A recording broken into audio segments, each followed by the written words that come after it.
This is Pet Life Radio. Let's talk pets. The views expressed by guests on this program do not necessarily represent the views of the host or owners of the Doggy Diva show and do not necessarily constitute endorsement of products. Medical information discussed by guests on this program are those of the guests and is only for informational purposes and should not replace medical advice by your local veterinarian professional. Hi, this is Susan Marie from the Doggy Diva show. This week, with the rising costs, pet parents are getting assistance from food banks.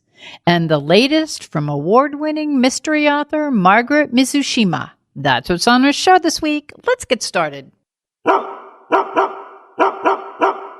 Hey, did you hear that? What is that? It's the bark heard round the world. The Doggy Diva show.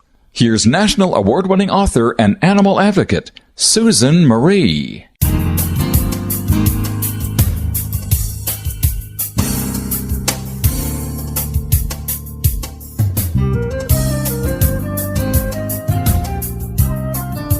Hi, welcome to the Doggy Diva show, the show for animal lovers. I'm your host, Susan Marie, and as always, I'm joined by my canine co-hosts, the Doggy Divas themselves. Thank you for joining us today as we bring the experts in the pet and animal world right to you. Contact us at thedoggydiva.com. That's the DOGGYDIVA.com. We love hearing from you. So go grab a cup of coffee and your pet's favorite treat, and we'll be back in just a moment. Take a bite out of your competition. Advertise your business with an ad in Pet Life Radio podcasts and radio shows. There is no other pet-related media that is as large and reaches more pet parents and pet lovers than Pet Life Radio.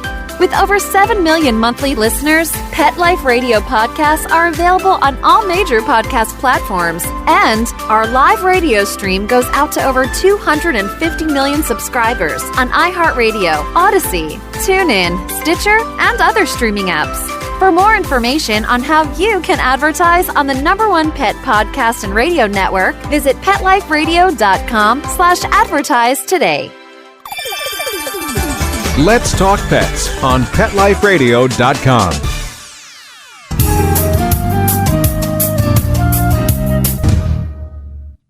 Welcome back, everyone, to the Doggy Diva show. I'm here with Monica Leighton, president of Professional Pet Sitting.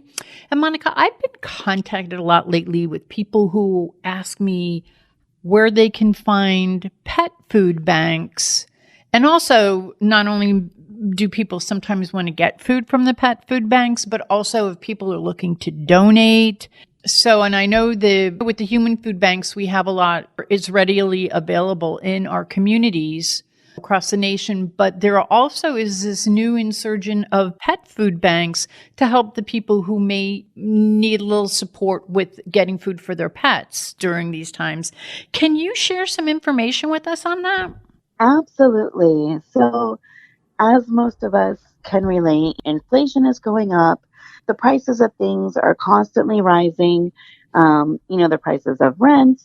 And there was 2022 numbers just came out from the U.S. Department of Housing and Urban Development. And since from 2020 to 2022, like people experiencing chronic homelessness increased by 15%. Overall homelessness is increasing. People that don't even have unsheltered homelessness is on the increase as well. So many people are experiencing issues, and there's a lot of help out there for anybody who is in low-cost situation or they're temporarily without shelter and they have pets. And that becomes so hard because not only are times rough, but you have to worry about, your pet getting the care it needs as well.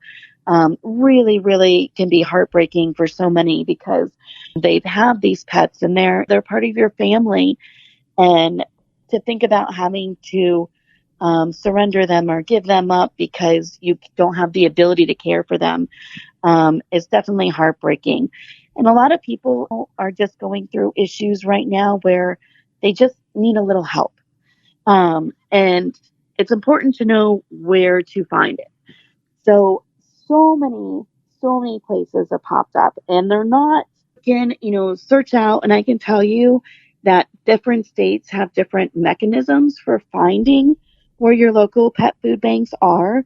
For example, here in Florida, we have the 211 information system.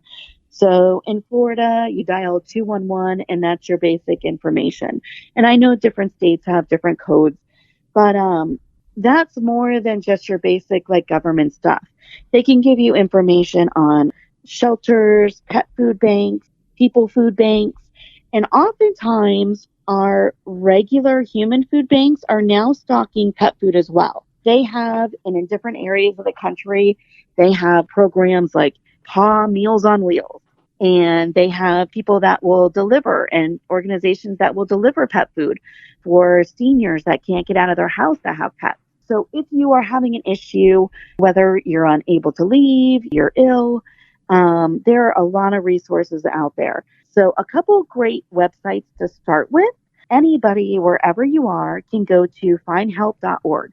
And on findhelp.org, you can search out so many different things. Food, shelter, everything. But if you go into food bank, the food bank category, they have a section in there for pet food as well. So you can put in your zip code and it can bring you up a list of places that have pet food banks close to your area. There's also another great organization that's called petsofthehomeless.org. And they are an organization that supplies individuals that are homeless or experiencing low-income issues with food and supplies and health care for the pets. They have areas all over the U.S. and you can get on there, type in your zip code, see where you can go to get help in your area. You can apply for medical assistance aid in your pet if your pet becomes ill. And there's also information on where to donate food locally in different areas. So that's another great site that can be used nationally, no matter where you're located, to find out where you can go for pet food assistance and also where you can make donations. Another thing is the majority of the areas that you're going to be looking in, our humane societies are not just for going and adopting a dog or bringing in a dog that you found or that needs a home. They are a great source of information. Humane societies also often have lists of good local trainers, good local veterinarians, and they also are very, very, very proactive in pet food banks. Oftentimes, a large majority of your humane societies will have their own pet food bank right there at the rescue. And if they do not, usually they will have a list of local places that do. Oftentimes, even here where I am locally, a lot of businesses have stepped up to have local food banks. On Saturdays and Sundays, a lot of farmers markets, when they occur on the weekends, will have food bank tables. And oftentimes, a lot of those contain pet foods as well. So there is so many different areas that will differ on where you would go or what store or location you would go to. But there's a lot of resources out there that people just often aren't aware of. They just didn't know that XYZ business or that the local farmers market or the Humane Society down the road, those free resources available to them. So really, it's just checking out in your area, seeing what you have around, and checking those national websites for first hit location close to you. And also check your rescues locally, check your humane societies, because 9 out of 10 times, if you don't see something that's very close to you, they will have a list of someone who is. That's great information.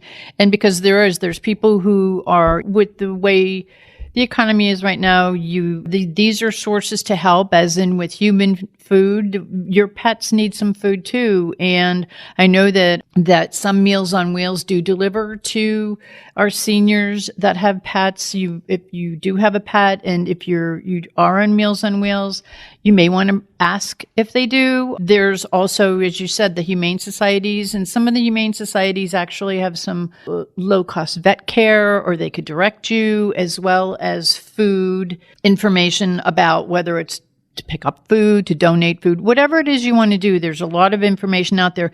You gave out 2 really helpful websites in case people want to go. It's a national website, but it will bring you locally if you enter your zip code. Can you just give those both out one more time, Monica? Absolutely. So the first one is findhelp.org. So just FINDHELP.org. And then the second is petsofthehomeless.org.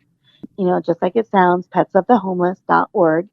Both of them will have locators information in there.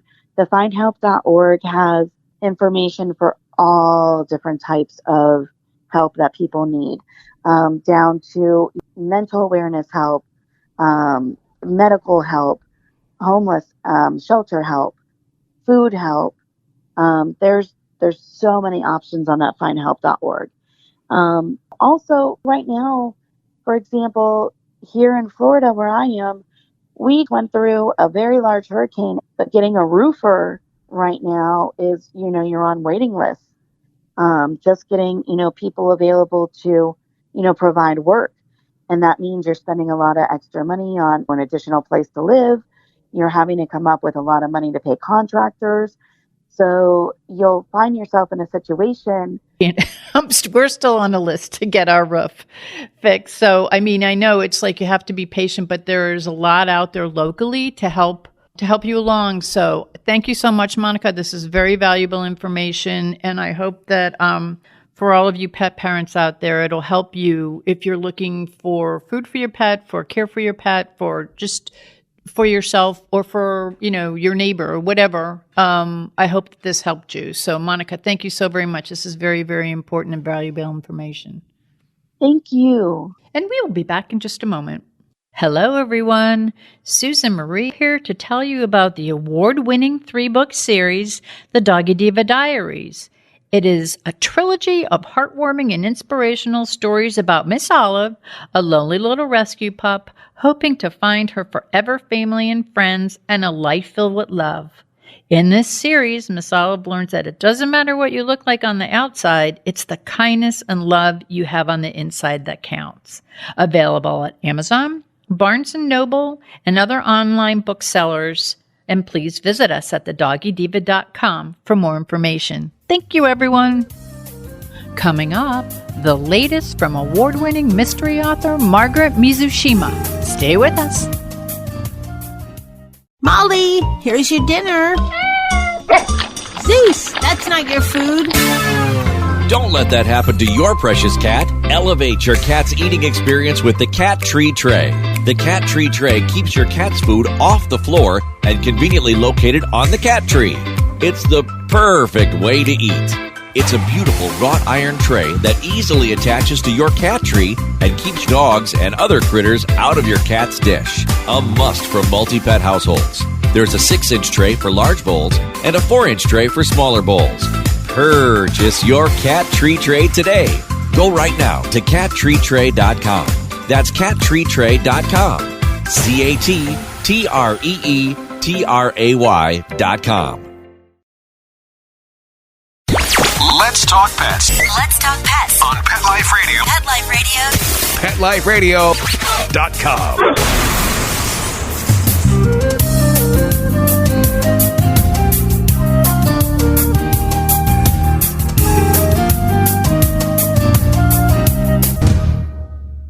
Welcome back, everyone, to the Doggy Diva Show. Margaret Mizushima is the author of internationally published and award-winning, by the way, one of my favorite, Timber Creek Canine Mystery Series.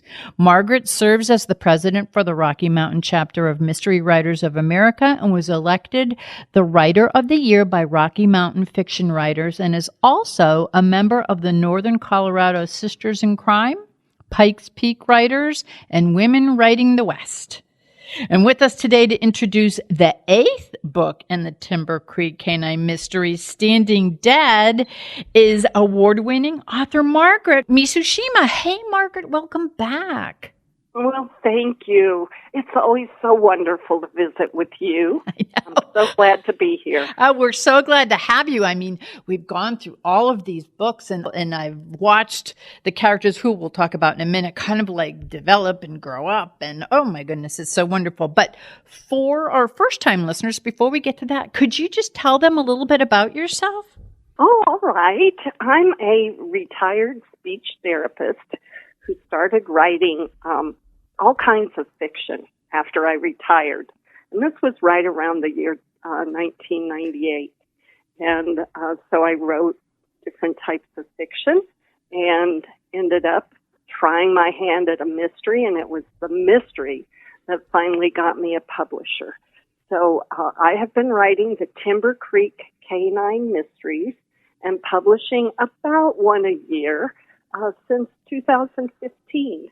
And very excited. These mysteries feature a veterinarian and a canine cop and her dog, Robo. So I'm very excited that we're into the 8th book. I have been hooked on the Timber Creek Canine Mystery Series since the first book in the series, and where I was first introduced to some of my favorite mystery characters, Maddie, Robo, and Cole. And I know you briefly touched on it, but can you tell us a little more about these memorable characters and about the Timber Creek Canine Mystery Series? Yes. The first book in the series is called Killing Trail, and it introduces our 3 protagonists, because I count this dog, Robo, as one of my protagonists. We have Cole Walker, who's a veterinarian, and Cole has some baggage in the first part of the series because his wife has left him with 2 daughters, young daughters, and he has always been a workaholic and doesn't really know how to be a single parent, but that's what he's challenged with in the first book. And then we have Deputy Maddie Cobb, who has lots of baggage in the first book. And she is a woman who grew up in foster care because her mother abandoned her when she was 6 years old, and you learn more and more about that throughout the series. Maddie and Cole help solve cases together. But one of the stars of the series is Robo, who's a German Shepherd dog, dual trained in narcotics detection and patrol. And he has multiple talents that he demonstrates throughout the series also. And can you just tell us a little bit about like the character that Robo was based on? And we've talked when we've talked about some of your other books when they were released, we talked about Robo, and Robo is actually based on a real character. Yes, a real patrol dog. I met his owner and handler after he passed away, but he did pass away from natural causes, old age, which is always good to know. He didn't die in the line of duty. She trained him and used him as her patrol partner in Bellingham, Washington for years and years. And Robo was able to do so many different things. He would apprehend people who were trying to hurt her. He would track thieves and find where they had left a stash. He would do all kinds of things for her, and she had worked hard on that training. And when I met her, she had retired from police work because she and Robo had been exposed to chemicals in a warehouse explosion, which also deafened him. So he became her pet, and they retired and they moved to Colorado, which is where I met her. She helped me so much with stories about Robo, and she let me shadow her while she was training other dogs for AKC tracking. And so after I had heard all these different stories about him, I said, is it okay if I use his name as the character in my book? And she said that would be really wonderful. So that's kind of that's the inspiration behind the Robo character. And he's such a key character in all of your storylines. I mean, it's really great. And like I said, I love this series. Book 1 through 7, they were truly page turners. And I gotta tell you, Standing Dead number 8 had me kind of like on the edge of my seat. And I thought I had it figured out. And I'm pretty good. I'm a mystery person from way back. I'm a Nancy Drew girl. And I thought I had it figured out, Margaret, and I didn't. So that was wonderful twisting that you did, twisting and turning. So can you tell the listeners a little about Standing Dead? Yes. So I have been piecing in Maddie's backstory and having her discover more and more things. Maddie has repressed memories from the time before she was 6 years old. And so I've been piecing that in as she has been uncovering those memories. And so Standing Dead is kind of a culmination of all of the 8 books in the series, because we finally learn, we know that Maddie was kidnapped. She and her mother and her brother were all kidnapped when she was 2. But we don't really know much about the night she was kidnapped until Standing Dead. And that just all kind of unravels during the story. So I was really wanting to give my readers answers this time. And so a lot of people think this is the last book in the series, but it is not. And so Maddie will have different focus in the future. It's kind of a pivotal book, though, as far as being able to wrap up some of her past. Well, and it's interesting you say that, because it's almost as though we've been going through this with her as she's changed and developed and learned more about her past. And it kind of culminates in this book. A lot of answers were given to things that I'm sure that the readers, such as myself, were looking for clarification on, and that happened. And I was going to ask you, is there a book 9, and what can we expect in book 9? There is a book 9, and at the end of Standing Dead, Maddie and Cole, Maddie has, Cole has already asked Maddie to marry him in a previous book. But they didn't set a date or anything like that, but they finally set a date at the end of Standing Dead. And so we'll be going into the time period when Maddie and Cole are about to get married. And of course, there needs to be a mystery that interferes with that.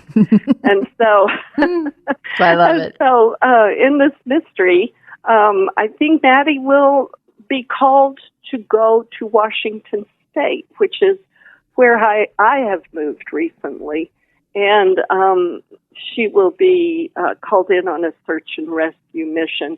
Robo and Maddie have been developing quite a reputation for their teamwork in Colorado, and Robo's trainer is very active in regional search and rescue, and so here in the West, and so that's how Maddie's going to get involved. So I intend to throw lots of complications at her, even though she's not going to be facing villains from her past in the next book. She has a whole new set of villains she's going to be facing probably, so I'm looking forward to that. But I'm glad this all got wrapped up, and she can kind of, not that she's going to move on, but there's like a lot of other things that she can encounter or interact with. And I have to tell you, Margaret, they've all been set in Colorado, which you write, very atmospheric. You feel like you're there. It's a mystery that's going to happen in Washington State. So I am looking forward to it. I'm sure that all the other listeners that are Timber Creek Canine Mystery fans are also going to be looking forward to it, because it's almost like a chapter in her life has closed, which during that chapter you've also incorporated a lot of community and social awareness and things you've introduced very professionally and dealt with some of the things that go on that probably the average person doesn't know that goes on in these locations. So you've very nicely introduced that, and Maddie has sort of wrapped up a part of her life, and she's getting ready to go into the next one. So I am really looking forward to book 9. I think that's going to be very interesting. And the way I'm not going to tell anybody, I'll keep the secret, but the way Standing Dead book 8 ended, you're all going to be like going, yes, for something that's going to happen, but I'm not going to tell you. I'm excited about it. Oh, thank you. I'm excited about it, yes. too. And thank you for your compliments about the atmosphere. In Standing Dead, I decided to kind of pinpoint or highlight the beetle kill that's happening throughout Colorado's forests and these lodgepole pine trees that are being left dead by these beetles. Whole forests and acres are now dead, but the trees are still standing. And so that is why we picked the title Standing Dead.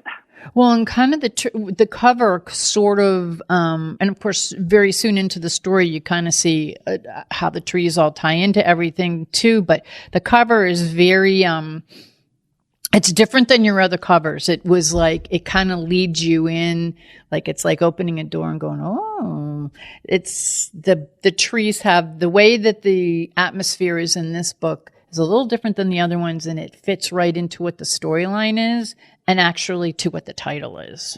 That's what I think. Good. Yeah, Good. And I'm just one of your readers.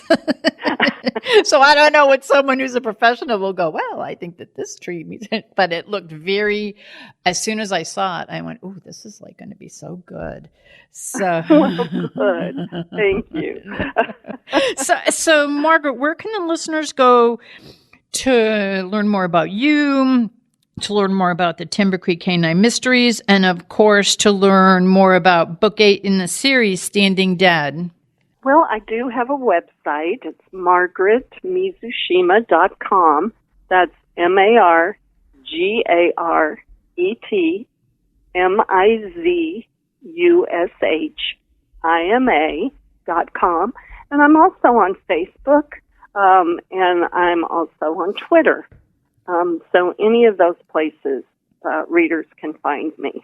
Well, and before we go, is there any thoughts or final thoughts you'd like to share with our listeners? Maybe something that we didn't cover in the book or the series? I don't think so. I do want to say that I have had to recently relocate from Colorado, and I miss all of my Colorado friends very much. But our move to Washington State has given me at least new fodder for my fiction, and it's kind of stimulating my imagination. So hopefully we as the readers will all benefit from that. I'm looking forward to book 9. I can't tell. When all of you finish at the end of book 8, and it's right at the end, you're going to know what I'm talking about.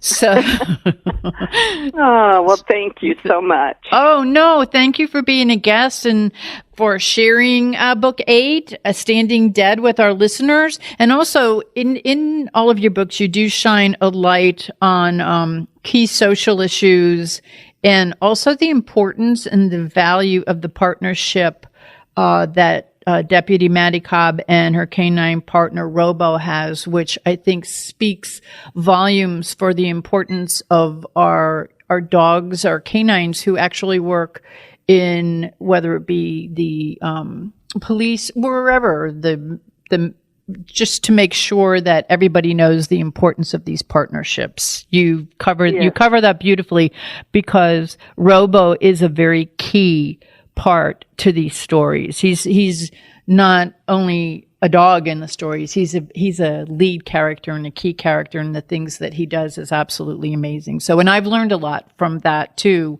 that I may not have known, which I thought I went on, but it's you lay it out and you present it very informatively, and also so that we can all understand it. So I appreciate that, because the relationship and the partnership that they have between Maddie and Robo is very, very important to the story. So I thank you. Well, thank you. And I always strive to make sure that Robo has lots to do in a book and show off his skill set. And I know more and more rural jurisdictions are getting canine units in place, and I'm so happy about that. Over the past 10 years, that's been happening.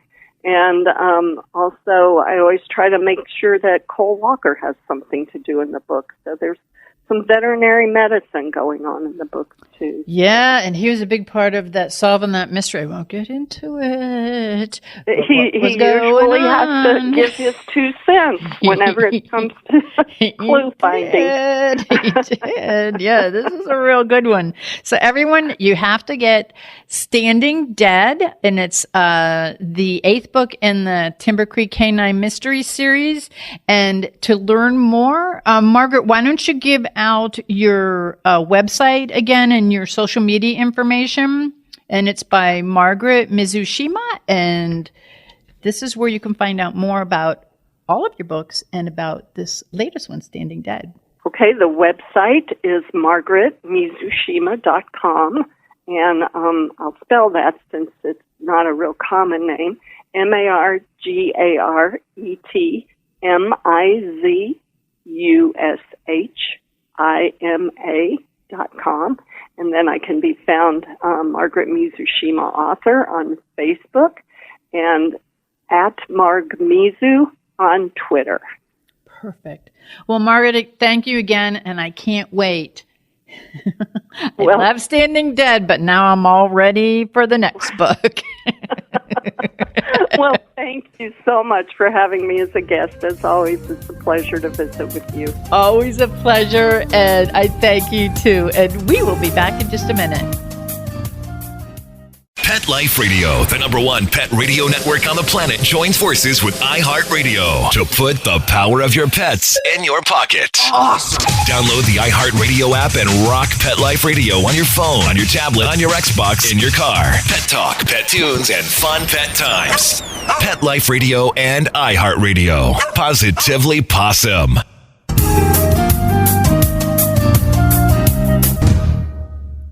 We would like to thank our guests this week. And also, as our Doggy Divas always say, please love your pets because they love you unconditionally. And please remember to adopt, foster, spay, neuter, and microchip.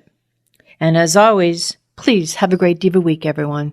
That's all for this episode of the Doggy Diva Show. To find out more, go to our website, thedoggydiva.com. Also, find us on our Facebook page, The Doggy Diva Show, and tell your fellow dog lovers about it. Don't miss Susan Marie, Miss Olive, and the Doggy Divas right here for the next episode. See you again soon.